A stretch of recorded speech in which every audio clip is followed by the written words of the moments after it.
หนอกระหนอกระหนอ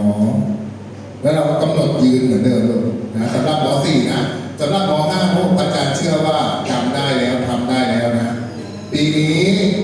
สายการเดินของเราจะเดินอ้อมหลังวัดนะลูกนะอาจารย์บอกไว้ก่อนนะอ้อมหลังวัดเราจะไปสุดที่ปั๊มพีทีนะเดินไปอ้อมที่ปั๊มพีทีแล้วเราจะวนกลับมาตรงสี่แยกไฟแดงนะลูกนะ